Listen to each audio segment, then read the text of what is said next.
So thank you very much for joining this seminar. It's a great pleasure to start this new series of talks. So I just first briefly present the project RENEW18, based at 3 Belgian universities, as I was saying, the 2 universities of Brussels, Université Libre de Bruxelles, and Vrije Universiteit Brussel, and KU Leuven, led by 3 professors at those institutions: Karin de Boer in Leuven, Arnaud Pelletier at ULB, and Stefan Duchesne, who cannot be here with us today, unfortunately, at the Vrije Universiteit, and a team of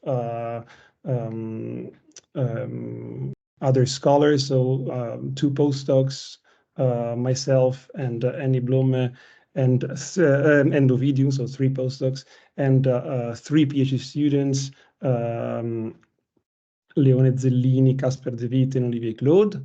And the idea of the project is to explore the responses to Newton's natural philosophy on the European continent in the 18th century, and the scientific and philosophical ramifications of these responses. So we have quite a few activities, conferences, talks going on, and this is a new format we are exploring. So an open research seminar, which is meant to invite scholars working in the history and philosophy of science, especially early modern philosophy, and topics who have some relation with our own research interests, mainly Newton and Newtonianism in the 18th century. And read, all of us, a paper which is circulated in advance, and then discuss it. So there will be, also tell it to Aaron, who is our first presenter, a very short introduction to the speaker's work, so the paper and whatever you feel like saying about your own research, and then a very open discussion among the participants about the paper, and then, well, the discussion can go into any direction. And well, I'd like to, let's start this first session of the seminar, and by introducing our first invited speaker, Aaron Wells from the University of Paderborn in Germany. Aaron is a postdoctoral researcher at Paderborn University, where he co-edits the manuscripts of Émilie du Châtelet. And his research focuses on 17th and 18th century philosophy and philosophers such as Leibniz, Wolff, du Châtelet, Lambert, and Kant. And his favorite research topics include explanation, norms of inquiry, and the philosophy of mathematics. And today, Aaron is presenting and discussing with us one of his most recent papers, entitled Du Châtelet, Induction, and Newton's Rules for Reasoning, as you all know. And without further ado, I leave the floor to Aaron for his brief presentation, and then we'll open the floor for discussion. And thank you very much again. Yes, thank you very much, Marco. And I'm very happy to be here. Going to share my screen because I have a very short handout. It's not a complete summary of the paper, since in theory everyone's read it, but I thought it would still be helpful to go over some major points again. So it's now shared. It should be visible. Is that right? Yes, it is. Okay. Yeah. Okay, perfect. Thanks. So yeah, I first wanted to give some context on the kind of epistemological situation out of which Du Châtelet is maybe developing some of these ideas. That also connects to some of the broader context of the literature on her, including things I've done elsewhere. So I do mention this briefly in the paper, but I just wanted to kind of underline it at the beginning of our discussion, that in this work, the Institution de Physique, once it's actually published, there seems to be a major concern on Du Châtelet's part to respond to several epistemological worries, broadly speaking, that concern issues like induction and this kind of historical problem that apparently very promising theories in the past end up false, and also maybe more familiar philosophical skepticism about the veil of perception and other issues like this. And du Châtelet's response to these problems is fairly complex and seems to even involve tendencies that might look kind of in tension with one another at first glance, because rather famously, insofar as she's famous at all, she comes to endorse these first principles, especially the principle of sufficient reason, in a way that seems to echo earlier continental philosophers like Leibniz and Wolff. But then there's also sort of this more reductive or modest turn in her methodology that privileges focusing kind of just on phenomena, at least some of the time, or on what she calls physical qualities rather than deeper mechanistic explanations of those qualities. And those parts of the book have affinities with people like Muschenbroek and Maupertuis, for example. But I've actually talked at least somewhat about those two aspects in the past in other work on her principle of sufficient reason and kind of general methodology and probabilist epistemology in the Institution. So this led me to kind of finally, in the current paper you just read, say a little bit more about this issue of induction, because it's not really so clear whether her other kind of epistemological moves can address that concern directly, or more broadly, questions about how experimental or experiential data support theories. But as you've also seen from reading the manuscript, it also has this kind of evolutionary focus on du Châtelet's early manuscripts. And to briefly summarize the reason for this, I think they're a very helpful contrast to her published views, because these early manuscripts express what you might call an ultra-Newtonian confidence in some aspects of Newton's methodology, especially as encapsulated in his third and fourth rules of reasoning and natural philosophy. By ultra-Newtonian here, I mean stronger than what Newton would at least publicly admit, not beyond all Newtonians. In other words, she's closer to some followers of Newton or compatriots of Newton like Clarke or Coates. And in particular, in these early manuscripts, she seems committed to quite strong logical relationships between phenomena and theoretical claims that look like logical deductive relationships.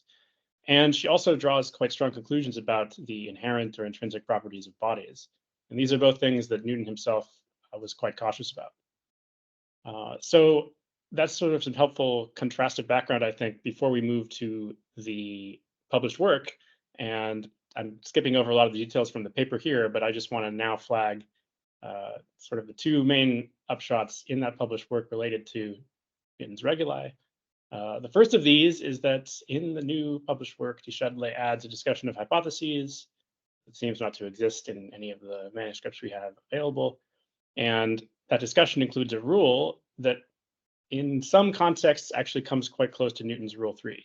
So basically the du Châtelet rule says that we need to take account of all the relevant experimental facts available to us when we evaluate hypotheses. And if a hypothesis does fit all those facts, it can rationally be endorsed. And now this was kind of a quick point in the paper, but this rule is supposed to fit even very specific hypotheses, which maybe are more quite concrete and localized. So there's the example I gave, I think, of the rings of Saturn.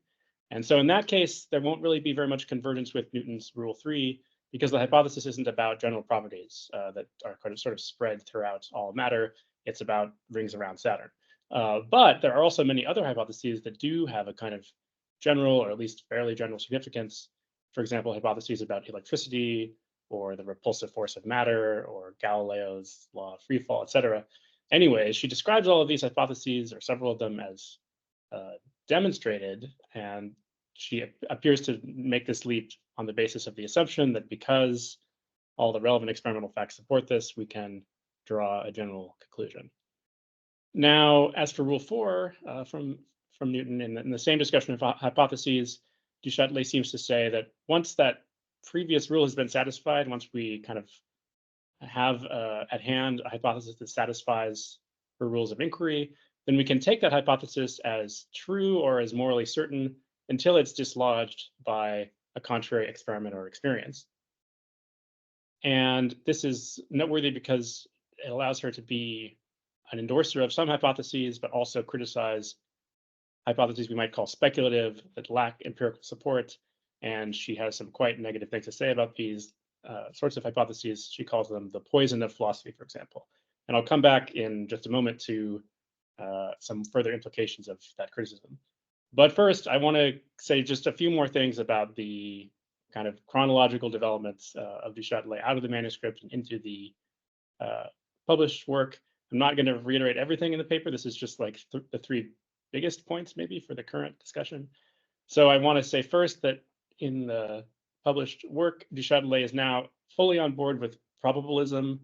And so she no longer, this is related to how she no longer thinks that inductive phenomena allow for completely logically strict deductions, which is interesting given that she still talks about demonstration. That must be meant in a slightly looser sense.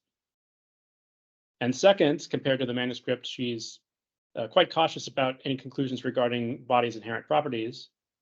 And there's, I think, a fairly specific reason for this related to leaving room for imponderable matter or ether, which is not like the body in that it doesn't have mass.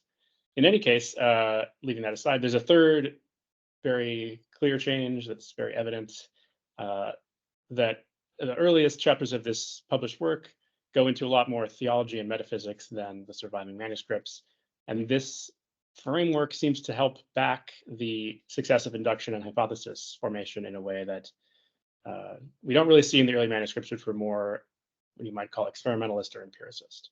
But the thing is that these 3 points that are diverging from her earlier view, in my opinion, actually bring her closer to what Newton himself actually thought. I think by the end of Newton's career, he was something of a probabilist, and this is widely agreed on.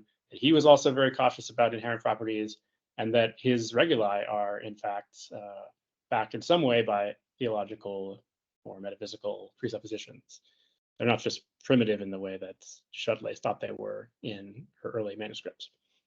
Okay, so that brings us to the end of section 4 of the paper, and then section 5 kind of takes on a new topic, which is the metaphysics of du Châtelet.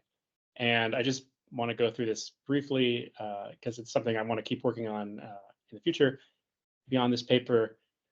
There is this inductive premise for one of her most controversial metaphysical claims. The controversial claim she makes is that there are simple substances, and she seems to prove this in part on the basis of this inductive premise that there are bodies out there that have extension and active passive force. And I think she needs the induction to get kind of a general conclusion about simple substances as the grounds of all kinds of bodies, and not just a limited, restricted result that there are some simple substances somewhere. She needs induction as an ingredient in her argument for simple substances.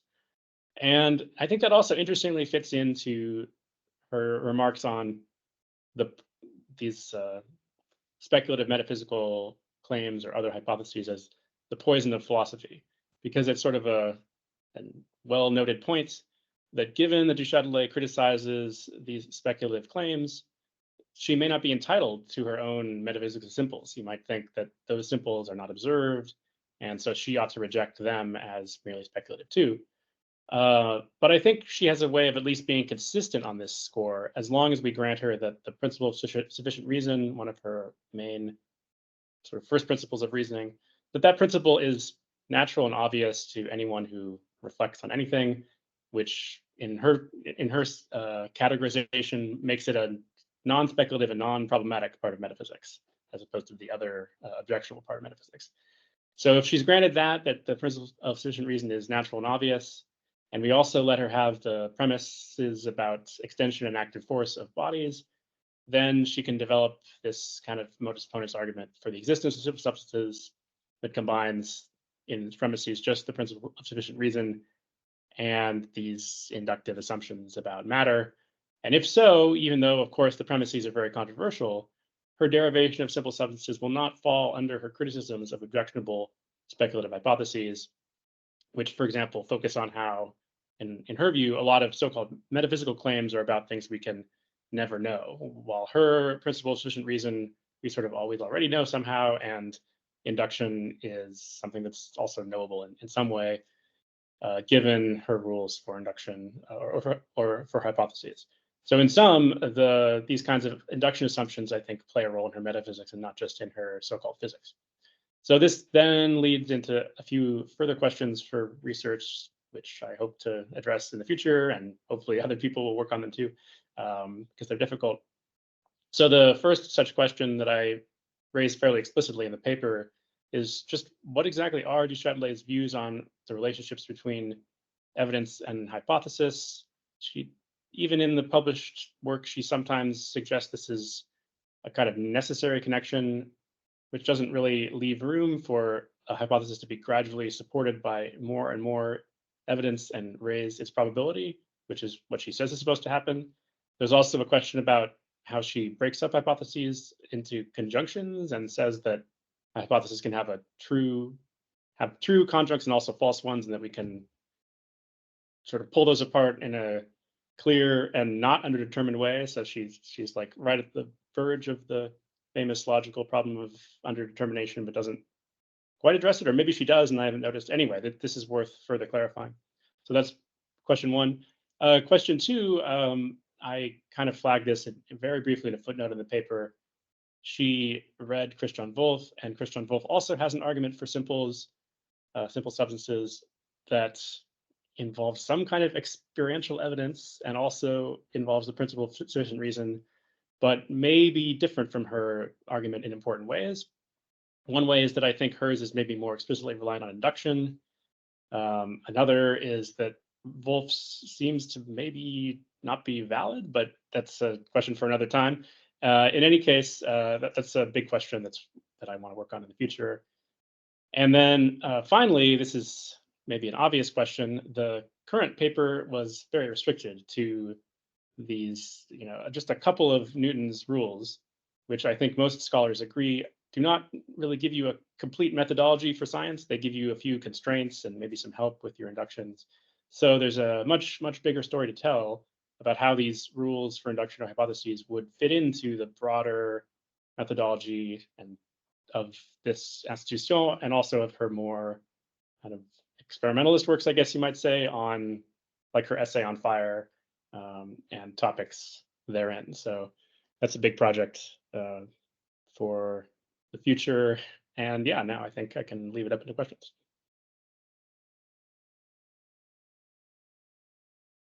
Thank you very much. You can also unshare your screen. Yeah. And if anybody wants to look at the document again, in the chat, you find the link to the Google Drive. So yeah, you're free to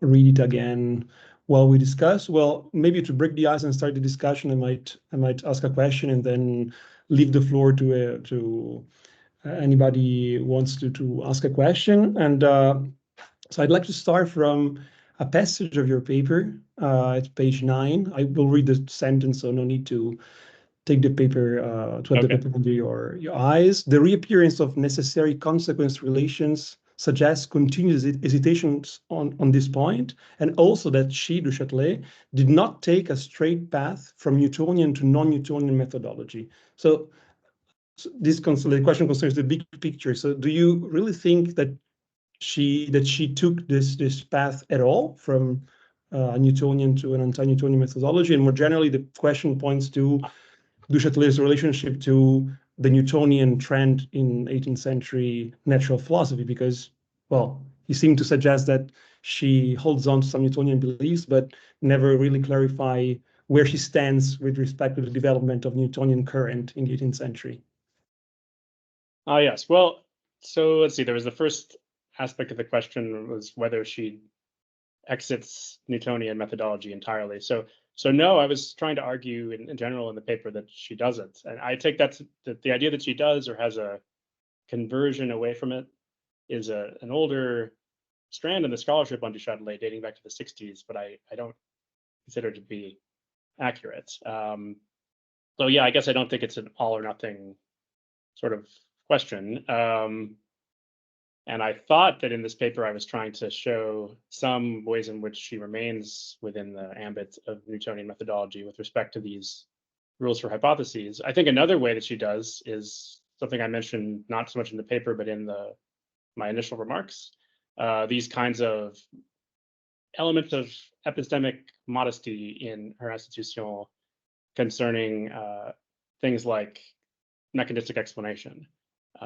This, to me, seems to be very close, not to Wolff as much as to certain strands in 18th century Newtonianism, like Muschenbroek, as I mentioned, where she says, in effect, that although reason commands us, as it were, to seek a mechanistic explanation for every physical phenomenon, there will always be physical, what she calls physical qualities that are not fully explained in a mechanistic way, no matter how far our inquiry goes. And she mentioned some of these as being like electricity and elasticity, stuff like that, pretty close to the list of such properties you find in other people like Muschenbroek. So I take that to be, if not, straight out of Newton himself. It's one possible reading of the optics, maybe would point in that direction, but I think it's close at least to some earlier continental Newtonian thoughts, to a pretty significant degree. I just don't really get into that in the paper. But so I take it also that you wanted to hear more about specifically the issue of the support for hypotheses and yeah, how that relates to Newton. Oh. Well, yes. So it's not a concern, but when I finish the paper, I would like to have some like a more clear-cut statement or vision of the global picture of the development. So you adopt a genetic perspective on the Châtelet's development, more Newtonian in the manuscripts or full on Newtonian in the manuscripts, and then she sticks to some Newtonian elements of Newtonian methodology much more than usually expected. But at the same time, she's not. You don't think she's a Newtonian? I don't know. So then, no, I didn't does it intend make to sense to say that she's a Newtonian in any way? No, I do think so. I think it's just the sense in which it makes sense is, in a way, like truer to Newton. The kind of position she retreats from, I would say, is a position of Newton's followers. So, of course, it's also a strand of Newtonianism, the strand of a Clarke or Coates or something. Mm. And I mean, as Andrew Janiak and others have pointed out, I mean, she draws a clearer distinction in her Institution between Newton and his followers, who in various ways she thinks go too far, whether it's on hypotheses or on these kinds of friend, whatever his name is, style theories of cohesion and stuff that just are inventing new force laws out of nowhere with no empirical support. Anyway, she usually is fairly full of praise for Newton himself. What's I think a huge difference is that in the manuscript, I take it very close to people like Coates and Clarke and these kinds of early 18th century followers of Newton. But then maybe you could say she makes an internal move within Newtonianism towards a more moderate form of it that at least in my view and many Newton scholars is actually more authentically Newtonian in some ways. So yeah, it's not a black and white sort of question because there are different possible ways to be a Newtonian, but I certainly wouldn't say she's exiting the Newtonian school entirely. And I just one last thing, I would say that there's been a lot of pressure recently in the literature on the idea that she's Newtonian at all, because you look at her physics point by point and her metaphysics too, it doesn't look all that Newtonian. She doesn't accept absolute space and time, for example. She doesn't seem to be an atomist, if that's part of Newtonianism, and so on. Maria Stan has shown this in some detail. So I think if we do want to keep her in the conversation in Newtonianism, it's going to be more in this sort of domain of the reguli and these methodological concerns. Yeah. So that's my thought, at least. Thank you very much. So we have questions from the audience. Rens, please. Hi everyone. Can you hear me okay? Yes. Okay, great. Yeah. So Aaron, thank you so much for your talk, and thank you for organizing this research seminar to the organizers. So I have two questions that are somewhat related. So the first one concerns hypotheses and induction.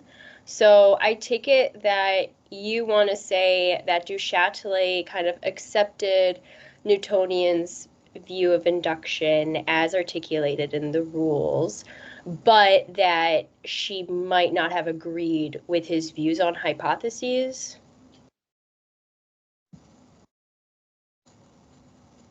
Oh, sorry. Did you want me to answer that first before the second question? Yeah. Okay. Yeah. If you can answer that, please. Well, yeah, probably. I mean, I think I do mention Huygens a fair number of times in the paper, but I don't really go into the details of this. So I see her chapter on hypotheses more broadly as it's probably fusing a number of things, but at the very least, the kind of Huygens de la Lumière style, or Fred de la Lumière style, hypothetical deductivism with more of the enumerative induction that comes out of Newton on some readings. So if one thinks that Newton is, skeptical of this Huygens style, just adopting a hypothesis because it seems to explain the observed phenomena, then that would be a divergence. Yeah. I mean, there are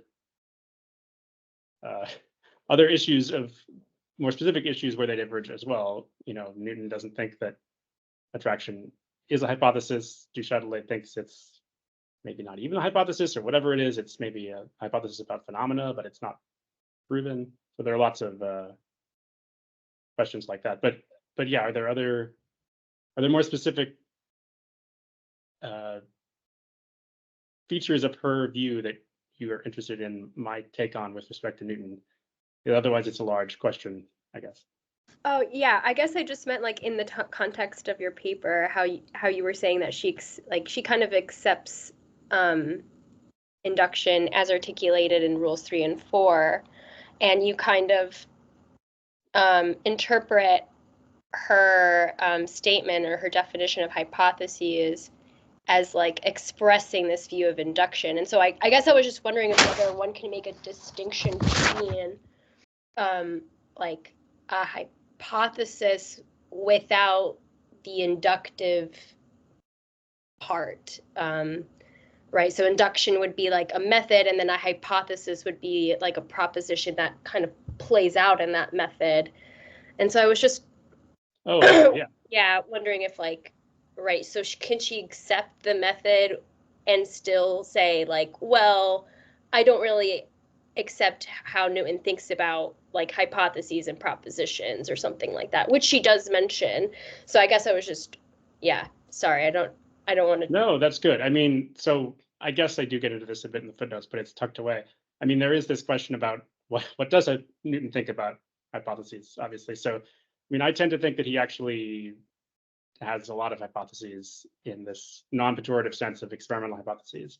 But that's probably wasn't publicly known to Du Châtelet, so she sees him as very negative about them. And I think he was very concerned in his public image to especially later in his career, to foster that perspective. So sure, I think that you could just see the way she's picking up on his rules as placing two inductive constraints, expressing two rules on hypotheses insofar as they're formed by induction. So I agree with your proposal that it doesn't follow that she has to accept other claims that Newton makes about hypotheses. She can have her own other views on their status and whatever else, their epistemology, so long as the constraints, those two constraints, are roughly similar to Newton's constraints. That's the main point I'm trying to make. That. Thanks. That helps. Thank you. I'll let others talk. You answered my second question too. So. Oh, okay. Well, that's good. Thank you. So Arnaud's next. Yeah. So good afternoon, everyone. Good afternoon, Aaron. I will have a question on your last part of the paper, on the metaphysical part, and it's not so clear to me what is the difference between the inductive step in metaphysics and the use of a PSR. So you say it's combined in Du Châtelet, And it seems to me these are two different paths. And saying so, I have in mind Leibniz's own, let's say, inductive steps. And either you have a purely conceptual regress from composites to simples using the PSR, and it's not inductive, or you rely on experiences, the experience you make of bodies, the experience you have of your own ego, of your own thinking, and then you've got an inductive, a truly inductive path. But it seems to me you have to choose one of the ways. So how do they combine into Châtelet? And the side question, because I don't know the stuff at all, is that how does she, from which premise can she conclude to not only the position of simples, but of simple substances? So what is the argument for justifying that there are substances and not only simple stuff? So thank you. Yeah. So the way how they relate, because you do right that she combines both of them, but I want you perhaps to elaborate a little bit on this. Yeah. Thank you. Well, I would say, so the second question, I'm actually very sympathetic to your doubts. I mean, I think there are a lot of problems with the whole argument she gives, but the way I would set it up is there seems to be a kind of modus ponens argument where there's a conditional claim, and I take the conditional to be supported by the principle of sufficient reason. And she kind of expresses the conditional in her Induction, where she says these things like, if bodies in general, or bodies have such and such properties, then there must be something simple underlying them. But so I take the PSR to be supporting that conditional because of these claims that are somewhere in the footnote that she makes about how a certain kind, natural kind or whatever, can't be, given the PSR, explained by other members of its own kind. So in this case, if you have entities that are extended or have active and passive force, well, maybe just stick with extension. If they're extended entities, which we established on other grounds that there are extended entities, then this needs some explanation that's not by extended entities. And then in a kind of magic trick, she concludes that that must be not just any non-extended entity, but yeah, simple substances all over the place.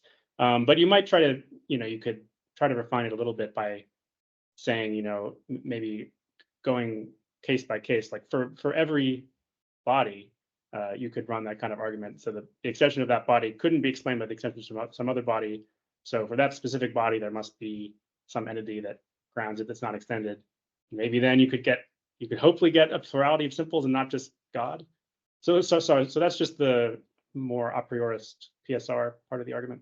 But then, yeah, I think that to get that going, she needs to plug in an antecedent in the argument, both that there are all of these extended bodies all over the world, and that they have active and passive force. And maybe she doesn't need to do this, but she, I think, does say things that really strongly suggest she does this. So she says that it's observations and experience that lead us to kind of start this argument. We observe all these properties all over the place, and then only then do we apply an a priori principle of sufficient reason to them and go down this road towards simple substances. But are there problems with the whole conditional argument and the conditional itself? I think absolutely, but I'm just trying to suggest that the antecedent is inductive. And I mean, you're probably familiar with Wolff as well. My impression of Wolff is that I think it's relevant to draw a distinction between a premise that is experiential and a premise that is inductive in a richer sense. So I think you mentioned Leibniz. It's also true of Wolff. When they have a more kind of a posteriori regressive argument, it often does take this form that's more based on one's own particular experience of representations as, for example, composite. That's what I'm familiar with in Wolff's German metaphysics, for example. It's like all the things we experience are composite, and in a way, he's arguing for that in terms of their they're like analyzable representations or something, or they can be, you can decompose the representations. And that seems like it's in a way just very local to the experiences of one subject, unless we have some further premises.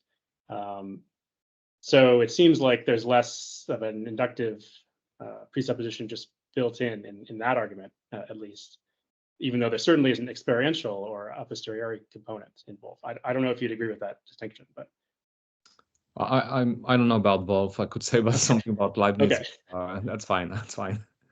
Yeah. But it was a great question. Thanks. Thank you. Questions? Casper is next, please. Yes, hello everyone. Thank you very much for this talk, Aaron. I have several questions, but I'll start with just one. Du Châtelet praises Galileo's free fall law, both on empirical and on extra empirical grounds, saying the law is true to the fact that nature is fundamentally simple. Are we to understand that this statement, nature is simple, which we can also find in the first law, the first rule of Newton, is this statement on the same rational or a priori level as the principles she got from Leibniz? Does she explicitly mention this as a principle, or even any other non-Leibnizian principles? Yeah. That's great. So this is going to get into controversial territory. So I do think that she has some providential view of the created world as perfect and simple in some way, but this is more Leibnizian than Newtonian. So let me see if I can really quickly. I think I have in another paper, I have a quote for this, possibly, or a actual page reference, so I'm not just pulling this out of nowhere. Right. So I think that she starts from an idea that God kind of maximizes both order and variety in the universe. This is, at least in the 1742 edition, it's page 51 of her Institutional. And to me, that kind of, I mean, it's also in Malebranche, I guess, but one of those people, not maybe Newton. At least that's my view. And I've never found her really explicitly talking about Newton's first rule, though that's not very probative because some of her discussions of the rules in the manuscripts are lost. So if she did talk about it, it might just be not extant anymore. But no, I do see her as adopting this kind of simplicity criterion. But I think it's held relatively weakly in the Institutional, and there's a whole history about this that of her development here that people like Karen Detlefsen and Bryce Giselle have discussed in more detail. But in very broad strokes, I think the thought is in her earlier, more experimentalist works, especially the essay on fire, she has a very kind of ambitious and optimistic view about unification under very simple laws that will kind of encompass everything.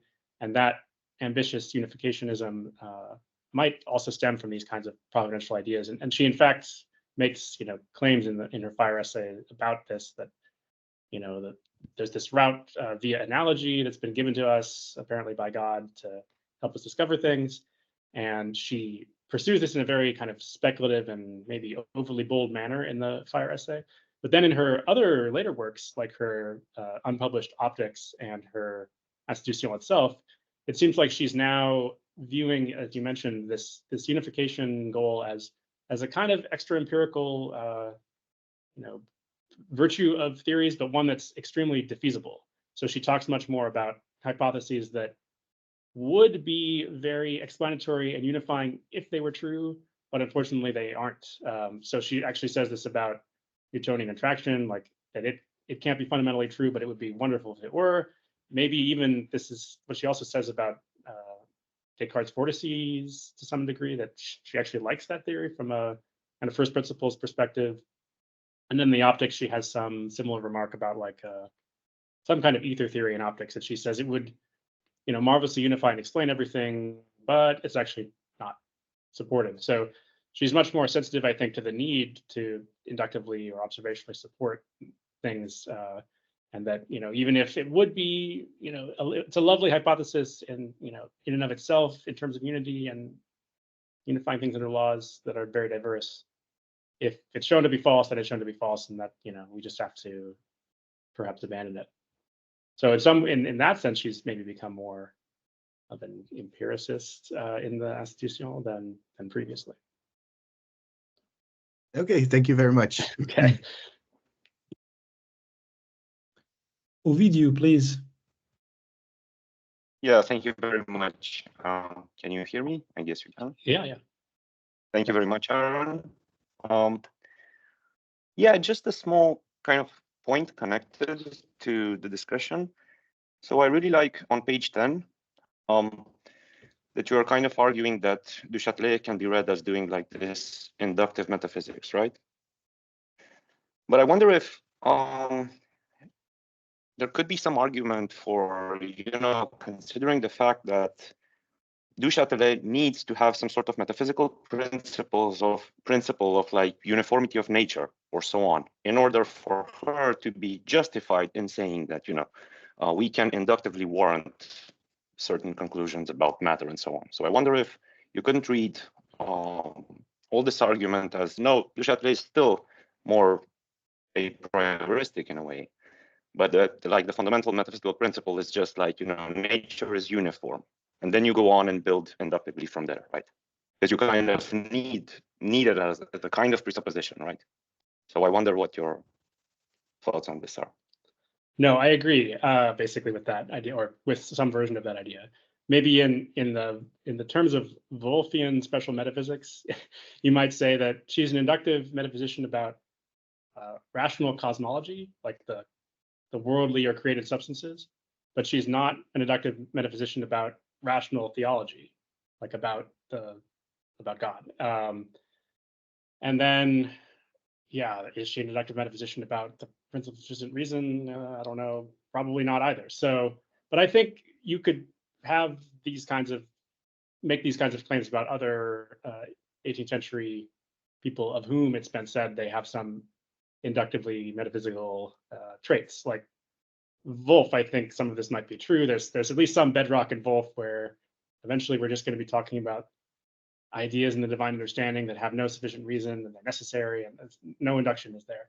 But I think it's fun to kind of play around with this label of inductive metaphysics in the 18th century, because it can be tempting to view these people who have certain rationalist commitments or foundationalist commitments as never wanting to do anything on an inductive basis at all, or even on an experiential basis. And then it's sort of refreshing to go and see, the extent to which they are using induction.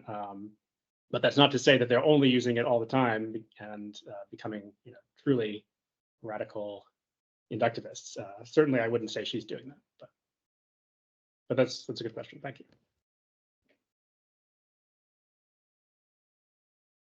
Karin, please. And then Yes. Hello, everyone, and Aaron, thanks for the paper. I thought it was really interesting. And like Arnaud, I was also intrigued by the passages on the PSR. And also more generally, I was wondering why you connect the PSR immediately to metaphysics. Yeah, I guess that's usual, but I think that Newton, for instance, would have accepted or at least implicitly accepted the PSR as a principle that tells us that that whatever we explore has a sufficient reason, so that there is no indeterminacy at the side of the things that we investigate. And then one way of applying the PSR is in metaphysics, where we, for instance, infer from a number of premises that there must be simples or simple substances, or whatever that cannot be experienced or cannot even be derived from an inductive type of reasoning. So I think that we need to distinguish between the PSR per se and its use in empirical context and its use in metaphysical context. And then with regard to du Châtelet, I was wondering what it actually means, of PSR does for her. For instance, in her argument against universal gravitation, which I think you mentioned at page 9 or so. So there,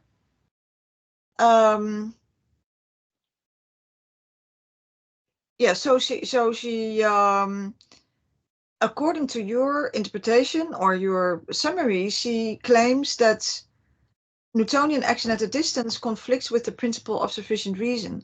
But so how does that actually work? Yeah, so maybe I'm asking a bundle of questions. Yes, the more general one and the more specific one as to the use that she actually makes of the PSR in making these claims. Good. That's an excellent set of questions. Thanks. I mean, so first of all, about metaphysics of the PSR, I hopefully I should make clear that I was not trying to sort of make a general philosophical or analytic claim about the relationship between the PSR and metaphysics, but only a very local one about how I think du Châtelet sees this relationship. And I didn't have enough room in this final section to really delve into what she says about metaphysics, which is really where this comes up. So it probably went by extremely quickly. But I did note, I think, that she draws this distinction between the two kinds of truth that are expressed in metaphysics. One that is, in some sense, accessible to everyone upon rational reflection or something, and the rest is just completely unknowable.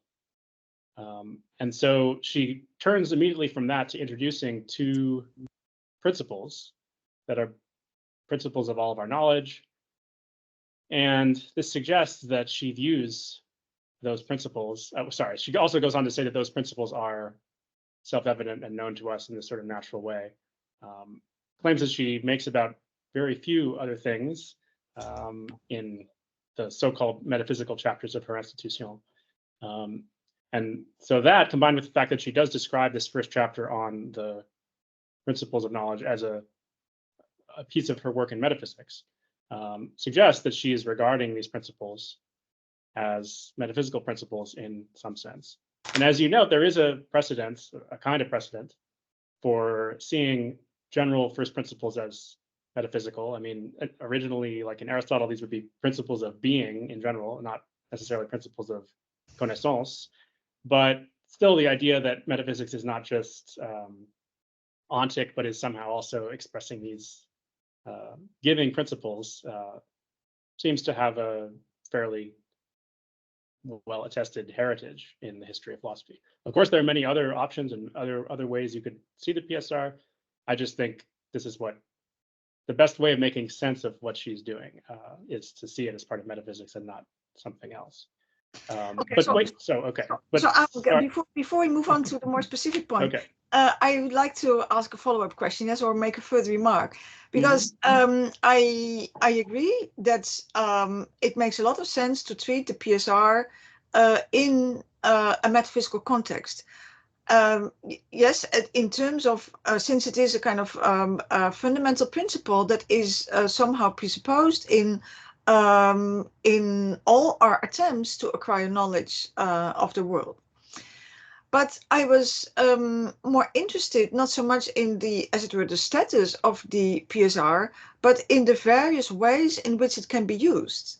Yes, and so in that regard, my point was, look, you know, the PSR is used whenever we do research. Yes, even the way we're talking at this very moment, we somehow assume that that ultimate reasons can be given, yes, even though maybe not within the time frame of this session, but that there is a kind of ultimate truth to be discovered. And so that's not metaphysics. That's just an assumption. Well, maybe my example is not very plausible, but also in doing empirical research, we assume that that we can somehow, get closer to the truth or attain it, even in the case of empirical research. Yeah, so the actual use of the PSR is not limited to reflections on simple substances or God or whatever. Oh, absolutely. I think she'd completely agree with almost all of that. Maybe have certain qualms about the completeness or totality of what is sought by the PSR and our ability to achieve it. Qualms that are also familiar from Kant, perhaps later on. But no, like the first chapter of her Institution, where she introduces this principle, it's the whole trope I was mentioning, that she tries to introduce it as this something that's natural and grows out of our, it's part of everyone's experience. She uses these extremely basic examples about, if your room is suddenly messy, then you assume that there's some reason for it. About imputation in moral contexts, where you don't simply accept that someone does an action for no motivation at all. You keep looking and looking for some moral or practical explanation, etc. And these are definitely not cases of metaphysics in like the academic or disciplinary sense. So I totally agree. I think she would agree with this. But what you were saying about science, I think there's a bit of an asterisk to be put in that, because she does think that we have on other grounds reason to believe that the material world and maybe the immaterial world of simples, that these worlds are infinite in different dimensions. They extend indefinitely out as a plenum. The material world just keeps on going, and also it seems to be indefinitely divisible, and in a way that is where each level of division remains potentially still explanatorily interesting. We're not going to just reach a level where it gets boring. So this means, for example, in the context of mechanistic or mechanical explanation, and how that interacts with what I was saying earlier about these physical properties like elasticity or electricity that we haven't explained yet. She thinks we should, and maybe the PSR helps support this, we should always seek to explain these not yet explained primitive properties in terms of smaller parts that are colliding with each other and in contact and so on.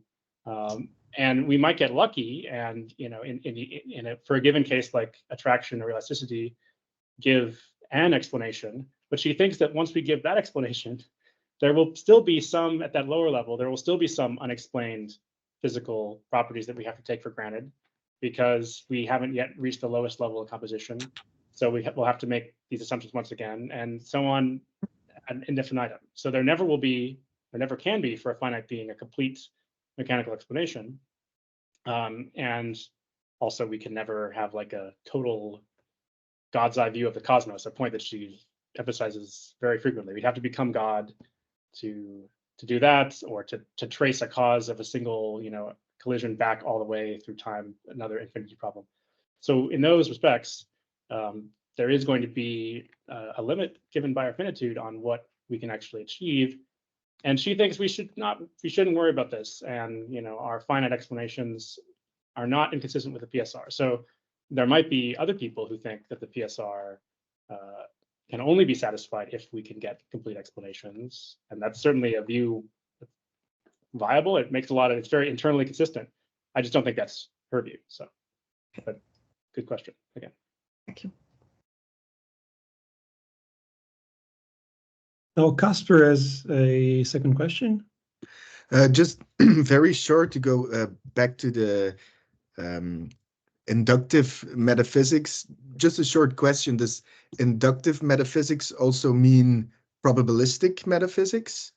Does she, because I think the way I read your paper is that she, the general properties of matter are inductively found, and they lead to the metaphysical truth of simple substances. But if things that are found through induction are just provisional, is the metaphysical truth that is derived from it also a provisional metaphysical truth? Yes, very good. I think that must kind of be the case. Yeah, I don't think she wants to face that consequence, but I would agree that she has to. That it has to. That the conclusions have to be infected by the weakest, most probabilistic premise. But she tries to help herself out here with this doctrine of essences. So she thinks that essences are pre-empirically available to us upon reflection on logical possibility. And so that doesn't tell us anything about how they're distributed in the world, but she thinks that once we start discovering things in the world that are uniform, then we can figure out sort of, at least to some extent, what essences are instantiated in the world, and we can hopefully assume that this essence is, at least as far as we know, it is instantiated everywhere we've observed it. So at least that gives you like a kind of, the thought is you have at least a clear grasp of the essence of what you've observed so far. So maybe one kind of problem is supposed to be resolved that way. But yes, future observations making you think that somewhere out in the universe there's a new essence you haven't discovered yet, or that you were wrong about the essence you discovered. I don't know how she could exclude that. So this indeed seems to make some metaphysics probabilistic.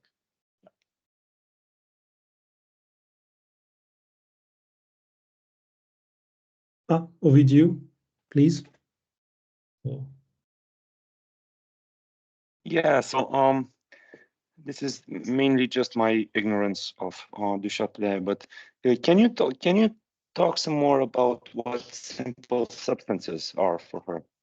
I mean, what does she take simple substances to be, and how exactly do we have like epistemic access to such substances? Yeah, unfortunately, what they are like is a hotly debated topic in the literature. So at least some of them appear to be souls, like us or our minds. That's fairly irrelevant to physics, though. So it seems like she doesn't think that they're all like that. She's not a monadologist. So this suggests that, like in some passages in Wolff, there are two kinds of simple. One kind is more mind-like or soul-like. The other one is not. It's more physical. And this is supported by many passages where she ascribes forces, active and passive forces, to simples. So then what other properties do they have? Then it becomes much more difficult. So they're simple, so they're not extended. But what is their relationship to space and time? That is highly contested. There is at least one passage where she seems to suggest that they either are in time or at least have a successive character. But you could say that that's true of a soul or mind as well. But space, I think people are just split in literature because. Oh, thanks, Arno.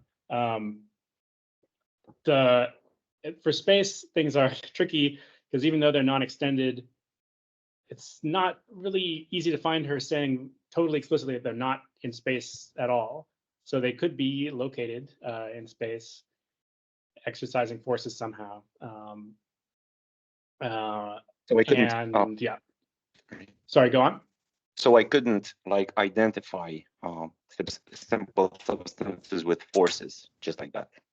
Oh, that's interesting. But so they have to have like a different ontology, as it were, right? Yeah, because she has a substance accident mode ontology, or substance attribute mode ontology. Sorry, modes are accidents, and so they are substances. And in fact, they're kind of the most real created substances. If you know Wolff, this might be familiar. Bodies and such are just phenomenal substances, whereas simple substances are more legitimate substances, like per se substances, maybe you could say. So in that case, yeah, you're probably not going to have an attribute like a force free floating with no substance. So they do seem to be substantial. Again, why she has to accept that is a good question, and this kind of came up earlier, like why you could one could grant her PSR-ish claim that extension needs a ground of some kind, but yeah, just say there's an ultimate substantial ground in God, but you don't need any intervening finite substances, just have a bunch of forces in a field or something. But I don't think that's what she wants to do, unfortunately, or unfortunately. Yeah. Can I have a short follow-up? Oh yeah, of course. Yeah, just so, and how is this, if at all, right, connected to like the physical simple substances, as it were? How is this connected to matter being active or passive? Is there any sort of connection? Is there any way in which, you know, a certain interpretation of simple substances would determine like matter being more active, whereas another one would, you know, is there any connection? Yeah, well, this again depends on one's like physical interpretation. hypothesis, right? Yeah, well, she certainly has a lot of slogan-ish statements where she suggests that the reason for everything that happens in matter is in the simple substances, where that means an explanation or ground or something. Does she actually explain things that way very well? Is yeah, not so clear.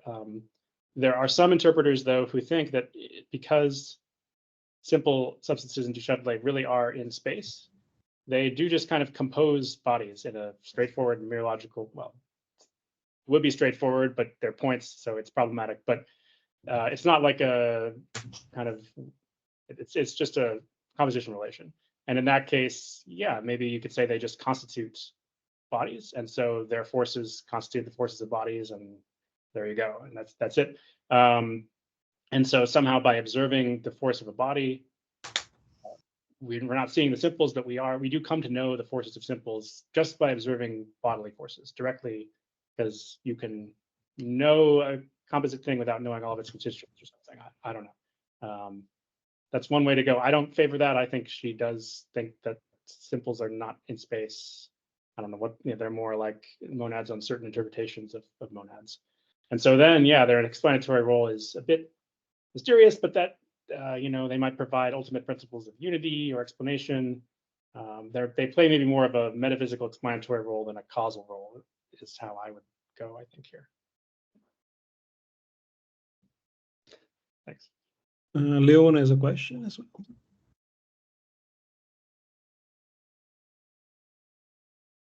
Can you hear me? Yeah. Fine, thank you. Thank you very much for this interesting paper, Aaron. And I have kind of a naive question concerning Châtelet's stance in the manuscripts toward the third rule. According to Newton, one is allowed to apply rule 3 only to qualities which do not admit of decrease or increment, right? And Châtelet, at least in the passages you quoted, doesn't seem to take this aspect into account, even though it's a quite significant condition that Newton imposes. So I was just curious, and I was wondering whether there's any other passage in the institutions where she further elaborates on this point. No, that's a good question, and I did look for this, and I've never found such a passage. She seems to never mention this at all. Just pass over it in silence.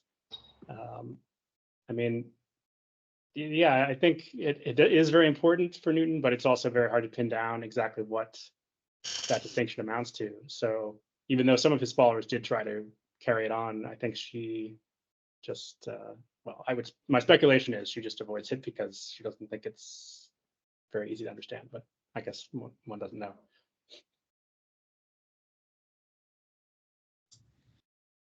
Oh, Karin, please. Yes, so I also had a question concerning the relation between the manuscripts and the published version. So do we know for sure that the manuscripts that were preserved are more than first drafts in which she was still exploring some options, whereas only in the version that was ultimately published, she had a more advanced grasp or understanding of Newton's position and of her own. So to what extent does it, so is it just, a preliminary versions that she improved on later on? Yeah, because you suggest that she got closer to Newton's stated position in the published version.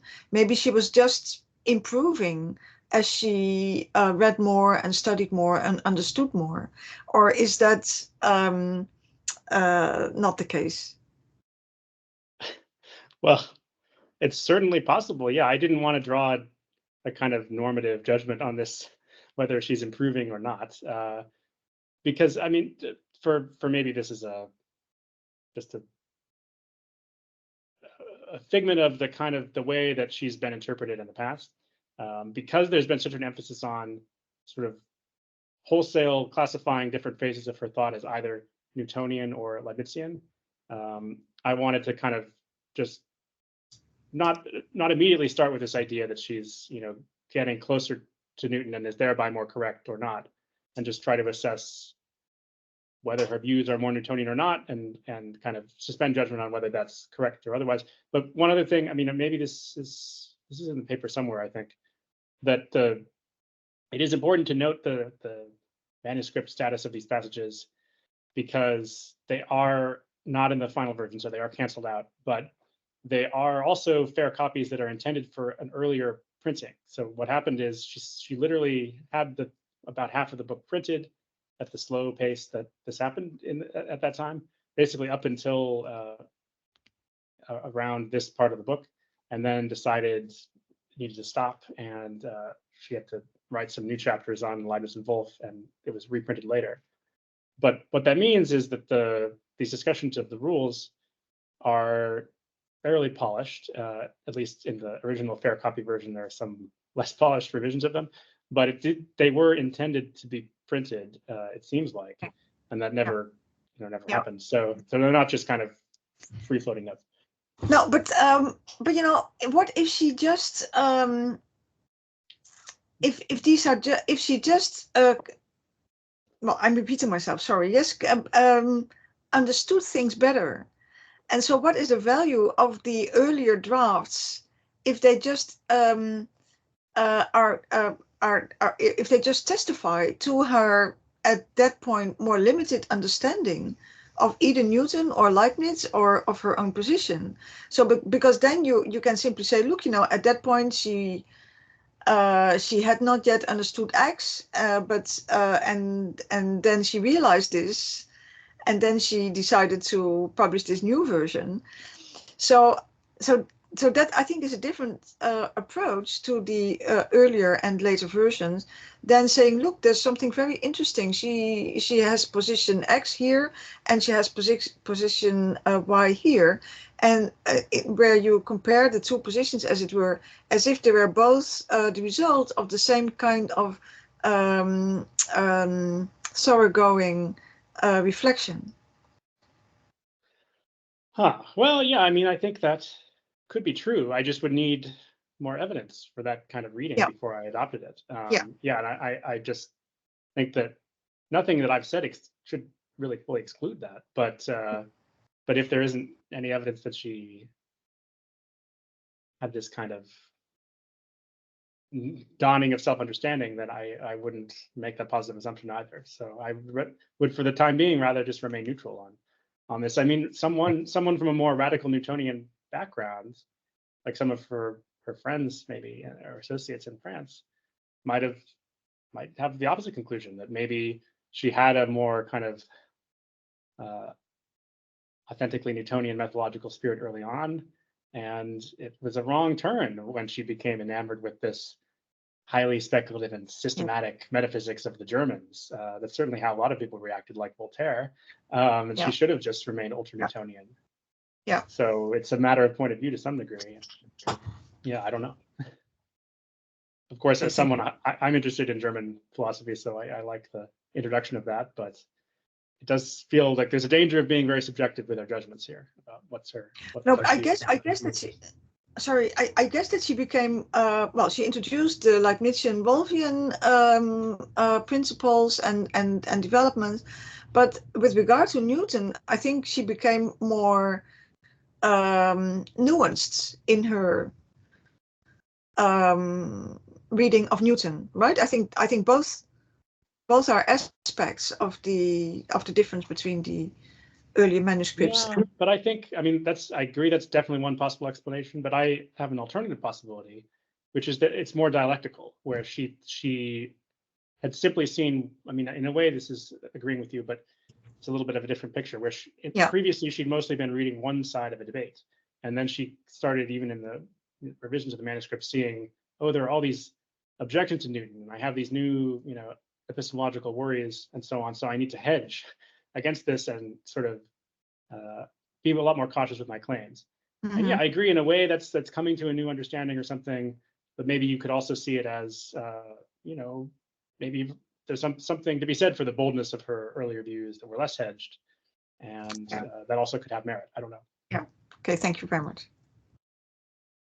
And I will sort of follow up to this discussion, and I don't have in mind precisely the chronology of the manuscripts and then the published versions, but I was wondering whether the work that she did on Newton's texts, on the translation of the Principia, the commentary in the Principia, had an impact on her nuancing, her view of Newton. And on the other hand, well, very interesting what you were saying about her different relationship to Newton as years went by. It might be the case also, but just a suggestion and one possibility, that the context of the debate around Newton's natural philosophy in France had changed. Well, depending on the chronology of the manuscripts and the institutions, Newtonianism, as it were, might not have been the same from one time to the other. So maybe everything around the Châtelet was changing. No, I mean, that could very well be true, though I think you would know more than me about the particulars there. I mean, is there like a particular work, for example, or new debate that you think might play a role? I'd be very interested to know. Well, it depends on the chronology of the manuscripts and then the institutions, 1740, right? Yeah, but so a lot of these final revisions would have been in 39 probably, and maybe 38, late 38. Well, I mean, September 37, the return of Maupertuis from Lapland. Yeah. So, I mean, though something we in the know, concept was changing, but yeah, there are some parts of the Institution though where I think she still refers to him being away, so they were written before, apparently. But no, that's good. Yeah, I mean, she did also have when was his Spiegel des Astres from 37 or earlier? 32. 32. Okay. Well, she had read that earlier then. She read it in 37 then, I guess. Okay. So that wouldn't be. I think that had an impact on her whenever she read it, but yeah. Yeah, I mean, there was also there's this question of the reception of Voltaire's Newton book, which came out in 38, and she apparently 37, one of these years. She probably helped him compose it, and then she also anonymously reviewed it. So that seems like could be worth investigating if one wanted to know more about this. But I also wanted to say she had not really started translating the Principia yet during this period. That was a few years later in the 1740s, and she basically had to just work on that full time after a certain point, retreat a bit from public publications. So.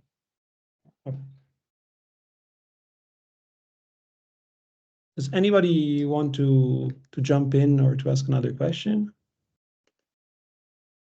Otherwise, I have something more that I'd like to, but it's just a curiosity and something that you say in the paper. Then I will give you the word, Rens. But it's just something very, very short. At a certain point, talking about the PSR, you say that she claims it's natural, it's an intuitive principle, something that comes naturally to the mind.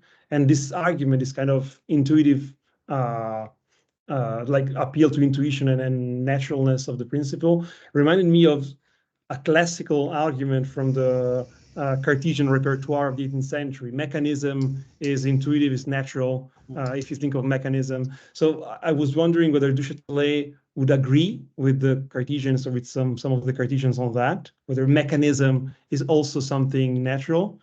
And maybe this depends on whether mechanism descends from the principle of sufficient reason or not. Oh, good. So, yeah, actually, so this gives me an opportunity to actually answer one of Karin's questions that I didn't answer before, or at least mention the answer, namely how du Châtelet argues against action at a distance across a void. Specifically, it's what she's worried about. So her argument, I think, is very indebted to Wolff in the Cosmologia Generalis. But her basic thought is yeah, that if there are two bodies interacting with nothing intermediate over a void, then even God could not understand or intelligibly comprehend how this interaction works or predict the results.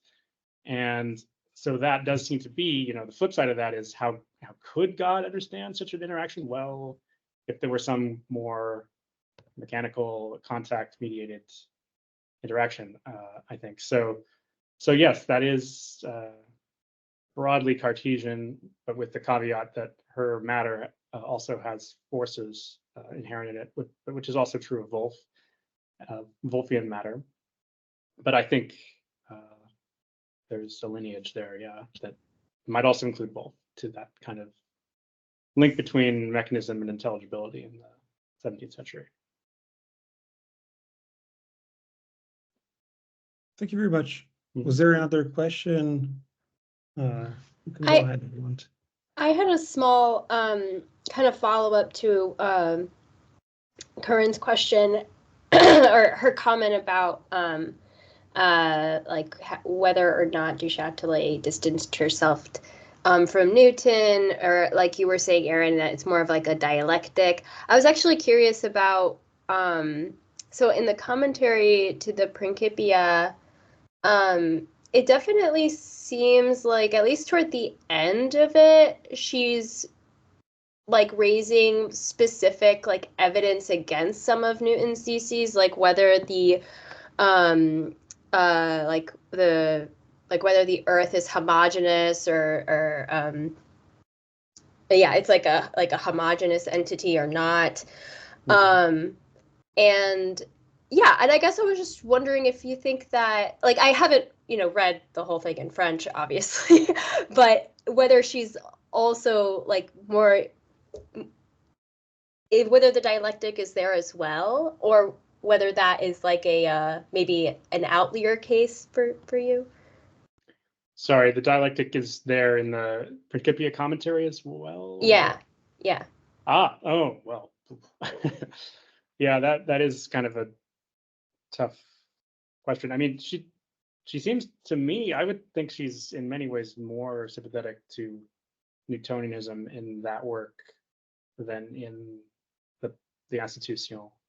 Though, yeah, I mean, I think when she's criticizing Newton, a lot of her criticisms are compatible with various later Newtonian theories being true, and it's more in the spirit of, oh, we're correcting his assumptions. I mean, the Earth, the homogeneity of the Earth, doesn't she even acknowledge that that's just an assumption, that Newton knew that the Earth wasn't actually homogeneous? I don't remember, but I thought she wasn't really like faulting him. She's just saying, well, for this need for simple calculations, you have to assume this. It's an idealization, but I don't know. Maybe I'm just misremembering, but yeah, I don't think there's like a very strong counter Newtonian force in that commentary in the way that you might see it there being one in the Institution. Like, does she discuss, for example, there was this controversy around the time from people like Euler and Clairaut about, does the law of gravitation actually apply universally at all? Like, they were saying, maybe if you go far away enough from the Earth, or like if you talk about comets, then no more universal gravitation. And this was for a year or two, like seriously entertained, and it was being delivered at all the big academies. So, the cornerstone of Newtonian physics was in doubt in a way. And I don't think, yeah, I don't know. I don't see her in kind of going very far in the direction of ideas like that in the commentary. But it's been a while since I've looked at the commentary, so it's not very fresh in my mind. Thank you. No, thank you. That was a good question.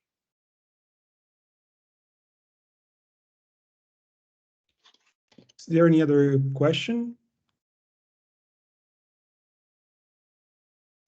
If not, I think, well, we might thank and greet Aaron for this great Q&A session. So it was a great pleasure to host this, and well, we look forward to doing it again. By the way, we already have a next session scheduled. If anybody of you wants to participate, it will be on May the 24th from 3 to 5 Brussels time. And we will have Catherine Bradding and Marius Stan discussing their forthcoming book on mechanics in the age of the Enlightenment. So you're all welcome to join, and we will pre-circulate the text as usual a few weeks before the session. So once again, thank you very much, Aaron. Thank you very much to the audience for joining the session, and well, see you next time. Thank you. Thank you.